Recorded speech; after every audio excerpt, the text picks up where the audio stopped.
And now it's time for Guerilla Roundup. They'll let you know what happened overnight when things transpire you whilst you sleep. Right there in the loop you keep. Well, hello again. Welcome to the Guerilla Roundup of day 4 of the second test between New Zealand and England from the Basin Reserve in Wellington. I'm very pleased to say that today I don't have someone who's yearning to get into bed because I'm joined from Melbourne by Ian 44th. Welcome, Ian. Hello there. Hello, lovely to be here, Messi. We're fairly bright and bushy-tailed. It's true. I did feel rather sorry for a few of our colleagues as the night pressed on. I think a few of them were hoping that there would be no fifth day, but there will be. Indeed, indeed. So can I ask you, if you could, please, to start with a brief summary of what happened today? Right, okay. Let us summarise what has happened so far today. Yes. New Zealand resumed at 202 for 3.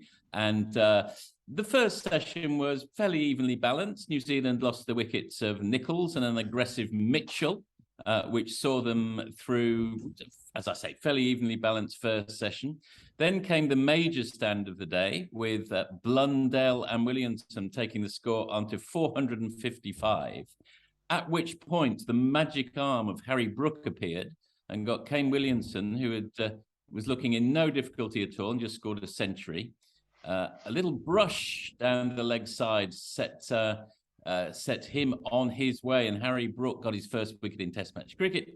455 for 6, came 478 for 7 with an incredibly sloppy bit of running from Michael Bracewell. Great work from Ben Folkes, who whipped the bails off. 478 for 7. The last 3 wickets fell in a bit of a clatter. Southey, Henry and Blundell. New Zealand ended up on 483 all out, setting a target of 258 for England. And by the close of play, England had just lost the 1 wicket of Zach Crawley. Superb delivery by Tim Southey, but yawning gap from Zach Crawley.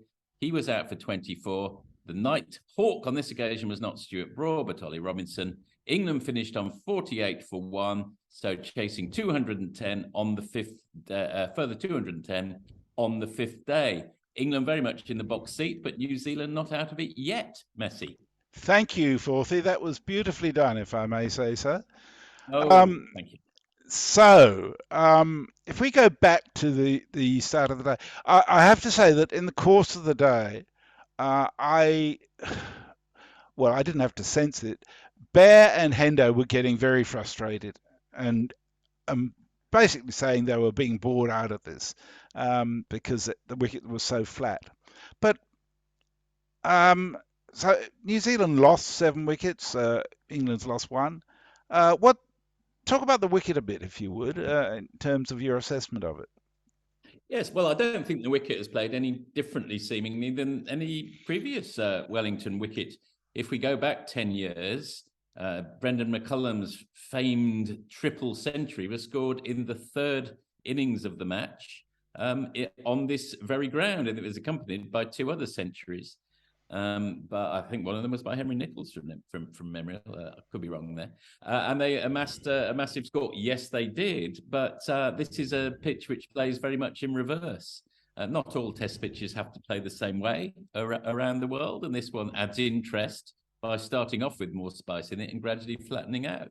And I think that's legitimate. There's going to be a result in the match, assuming that rain doesn't intervene to any great degree tomorrow. And if you end up with a result and both teams have played to their maximum, as it were, I myself don't necessarily share that gloomy prognosis. I think the pitch was okay. How did you see it? Yeah, I think it was, and I think the proof was that after New Zealand reached 455 for 5, they lost their last 5 wickets for 28 runs, and Leach managed to extract some turn.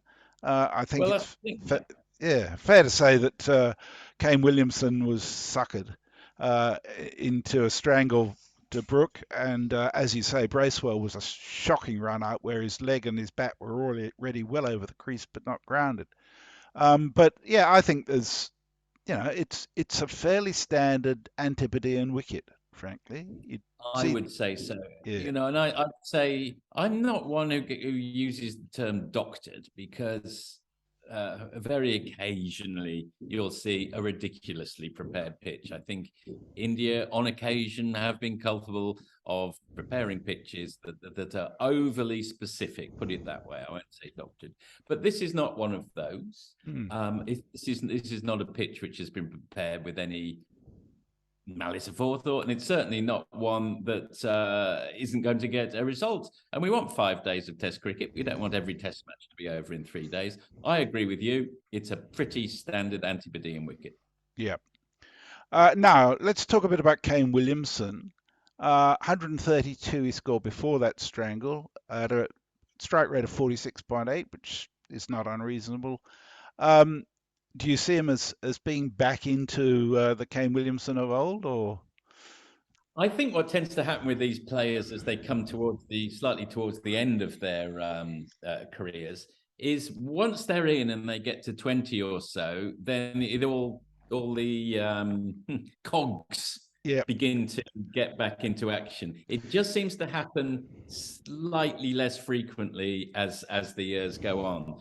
But once Williamson was in, and once he was thoroughly in, once he got to his 20 or 30, it was very hard to see how he was going to get out. And it took a freakish dismissal for that to happen. And Williamson, when he's on top of his game as he was today, it's a bit like Smith or Tendulkar or Dravid, maybe, or Ponting. Howie or Smith. How are we going to get this guy out?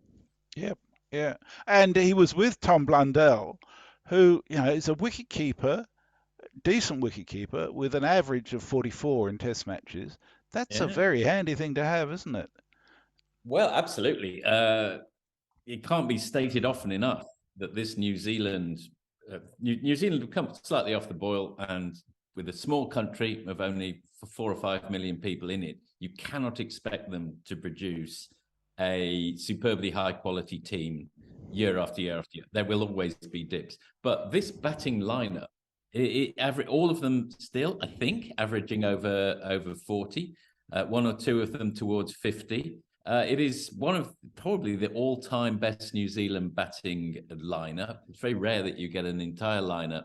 England had one about 10 years ago when all of their top 7 were averaging over 40. This is extremely rare. And this is kind of maybe the last, we should make the most of it, one of the last vestiges of it. And Blundell is really came to the party. We shouldn't be surprised that New Zealand, on a flattish pitch, really made a fist of it today. Yep. And the England bowling, each of the fast bowlers bowled between 24 and 27 overs, except Stokes, who only bowled 2 yesterday. He's clearly not fit and unable to bowl. Leach, though, bowled 61.3 overs and took 4 wickets. And Root and Brook between them bowled 20 overs and took. I do Leach a disservice. He took 5 wickets, and Root and Brook each took 1 wicket in their 20 overs. What was your overall view of the England attack in circumstances that have not been familiar to them since the advent of Ben Stokes as captain, it's fair to say? Well, I thought, Messi, they held on in there. I thought there would have been times in the past when England, with their 2 senior citizens feeling the years in their legs, and with Stokes effectively unable to bowl and play his part. So you're really down to Robinson and Leach to really come to the party, which they did. And I think there would have been occasions in the past when they would have fallen apart a bit, and it could have really got quite destructive and out of hand as the afternoon session wore on. But I thought perhaps, I could be wrong, but I thought it was perhaps emblematic of a team that was sticking together through adversity, perhaps, real adversity. That lost that 1 match to South Africa, but that was the only other occasion since Stokes took over as captain. It's fine to have team spirit and great morale when you're winning. Anyone can do that. But the real test, of course, is It's when, you're into your 150th over or whatever it might be, and you've still only got 5 wickets down. I thought they held together reasonably well. A few grumpy looks from Broad and Anderson, of course, you'd expect that. But That's Broad and Anderson anyhow. Exactly. But I thought they held up pretty well. And a word for Jack Leach. It's not a performance that will go down in the annals of Test history. And 3 of the wickets came in a rush right at the end. But he did a perfectly decent job for England. In the same way perhaps someone like Ashley Giles used to do. Yep. That's a fair comment. Now the England innings was just 11 overs this evening. Duckett's on 23 off 29.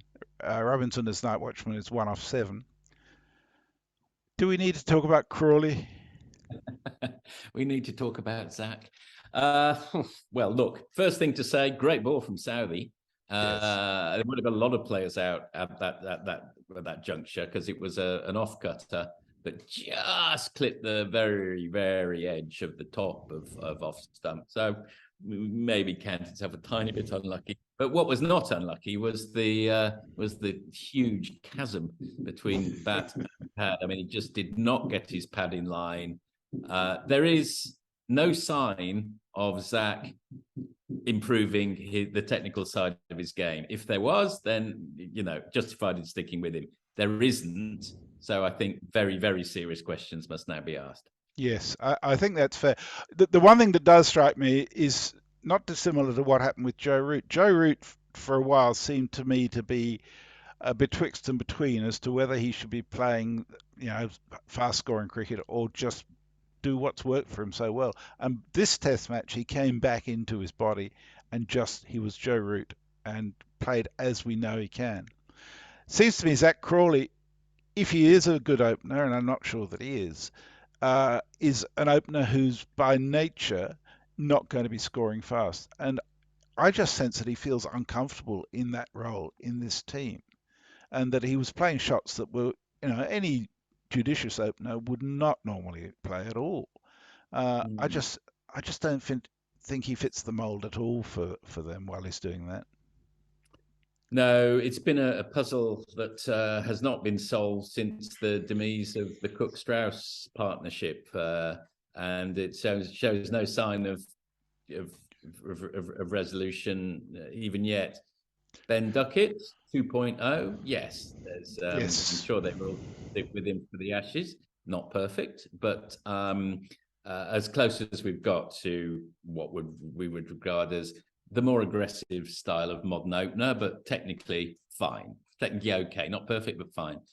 But we still haven't solved. I mean, we tried Alex Lees, and he was regarded as a little bit too boring for the modern world. Yeah, he had a rough time, actually. Yeah, he performed better than Crawley overall. Did perform better than Crawley, and he was answering the brief, and he was more aggressive in his game. Then he started getting out for around 25 or so, presumably. And I don't watch county cricket sitting down here in Australia as we do. I don't know if there is another cab that's even approximately on the ranks. Could you open with Bairstow?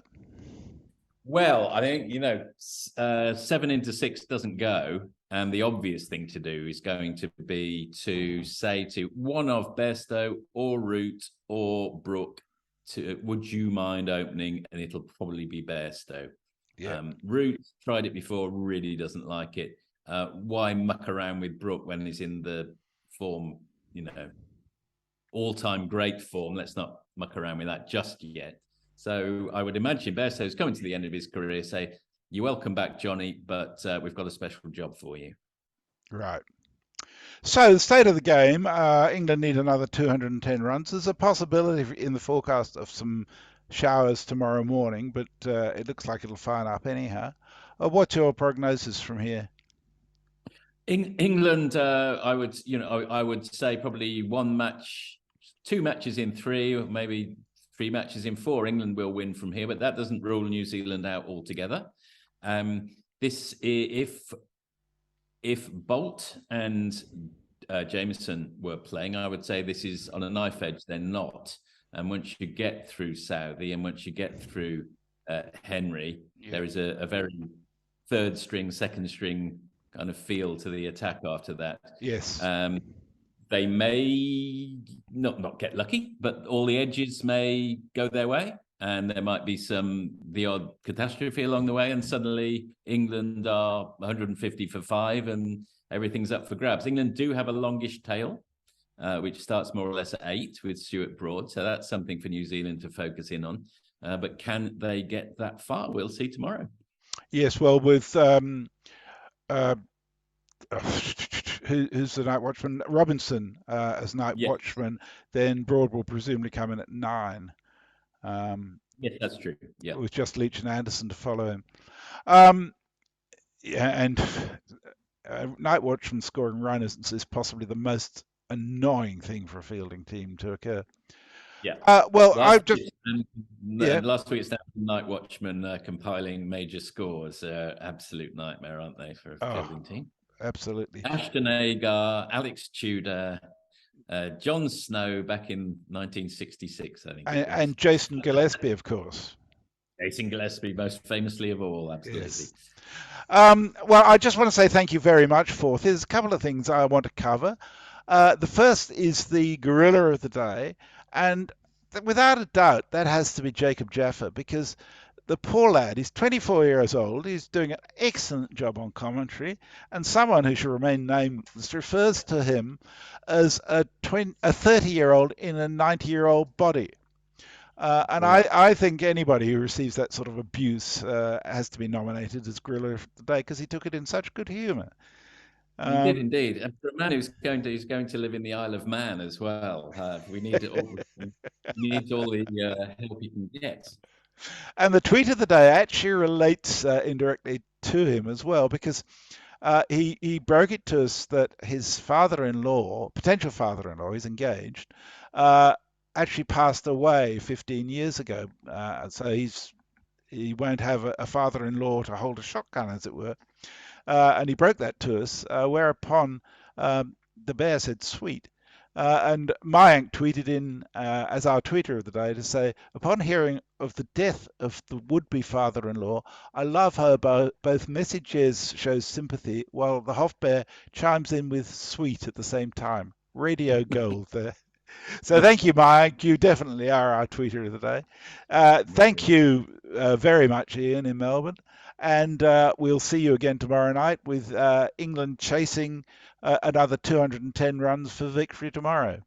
We look forward to it. We look forward to having your company. Thank you very much, Messi. Thank you. Cheers. And now it's time for Guerilla, a roundup. They'll let you know